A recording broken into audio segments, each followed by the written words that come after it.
Hello, and welcome to the Stories Twins. Welcome back. Yes, we did a DVD haul for our first video. If you haven't watched that yet, please check it out. Mad movies in there. So many movies, so many DVDs. We should have another one. We're gonna do another one. As you can see, our setup is completely different because we wanted some cool stuff. So we got cool stuff.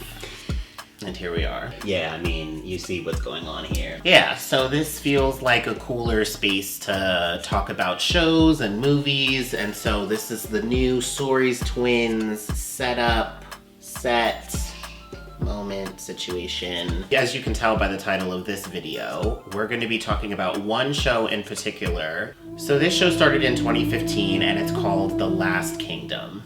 Destiny is all. We didn't even know We about didn't this even show. know or hear about it until quarantine. We saw a trailer for the most recent season, which is season 4. We saw swords and threats and pep talks before big battles, and it just seemed like the right kind of moment. Yeah. Great music, medieval, big war scenes, royalty, kings and queens and all that. So we actually binged all 4 seasons and got really into it. So for this video, we're going to give you 5 reasons why you should be watching The Last Kingdom.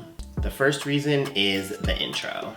The intro is the best. Like, intros for shows are important. And a lot of shows do intros differently. Like, every show doesn't have a recap in the intro. I appreciate a recap. Even if I just watch the episode and I go to the next one, I would like a nice, well-organized, structured recap. Now, The Last Kingdom introduction is obviously special. I am Uhtred, son of Uhtred. Because it's literally Uhtred just talking you through what's happening. He has the craziest, weirdest European accent. Exactly. I don't even know what it's like. I am Uhtred, son of Uhtred. We would literally just start walking around the house like, I need to go to Valhalla. Like, That you were not as a miracle or something less godly. I was born a Saxon lord. I think it's a good reason to watch because it made us laugh and it made the show memorable for us. We looked forward to that moment every single episode. Like, I needed to hear I am Uhtred, son of Uhtred on the dot. So let's go to reason number 2, an easy plot. There are a lot of characters in this show, but we always said that it was very easy to follow. It's not a very difficult plot line. They stay pretty much focused on Uhtred's, inner world. It's all about Uhtred. Uhtred Ragnarsson. Uhtred the Godless. The heathen. The baby. That takes us to reason number 3, the betrayal. With any context and any setting like this where you have kings, queens, jesters, pawns, knights, royalty, there's going to be backstabbing, betrayal, and all kinds of buffoonery. And this show has all of that. Yeah. Betrayal leads to death. The punishment for betrayal is death. We know this. I can never forget, and I shall never forgive. So that actually leads us to our next reason number 4, dynamic relationships. Uhtred kind of becomes the right hand of the king, and that creates an interesting dynamic between the two of them because sometimes he trusts Uhtred and sometimes he doesn't. Sometimes he wants to kill Uhtred and sometimes he wants to hug him. It's a very, interesting relationship. Into Daneland back again. How am I to trust you? Even the women. I mean, the women he's the ones with, that he stick goes around. through it, and the ones that survive. Like, all of his relationships are compromised.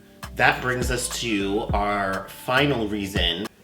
We've discussed this and debated it and came to an executive decision. This show is the closest show that we've watched to Game of Thrones. It's gotta be at this point. Period. I think comparable only to Game of Thrones. You'll see the comparisons happening to. She can see into the future. He is the one. Permanent bond between Wessex and Mercia. A lot of people don't have the budget that a Game of Thrones has, obviously, but based on whatever budget they had, I mean, the scenery was really, really dope because Thrones gives you everything, like high level acting, high level writing, high level cinematography, production, costume design, like everything is just fire. Last Kingdom gives you kind of all those same elements. Yeah, the parallels are very obvious. Anything that you see like that nowadays, you instantly compare it to Game of Thrones. You will leave Northumbria. You will not return. I swear. If we see something that's going to be similar to that, we're going to watch it. It can be a lot and intimidating to remember names and factions and kingdoms and families and everything. And a big critique of Game of Thrones is that in the beginning it's very slow. But I'm pretty sure The Last Kingdom got right to it from jump. Like, they were not playing games. Yeah. It starts on a path of revenge. This dude wants revenge. He's a very complex kind of individual, but he's kind of easy to root for. Yes, he is easy to root for. I like that. That probably should have been a reason, but it's fine. Those are our top 5 reasons why you should be watching The Last Kingdom on Netflix. If you guys liked this video, give it a thumbs up, subscribe to our channel, check out our other videos if you haven't already. Destiny is all. Destiny is all. Destiny is all. Destiny is all! Destiny is all. Destiny is all. Destiny is all.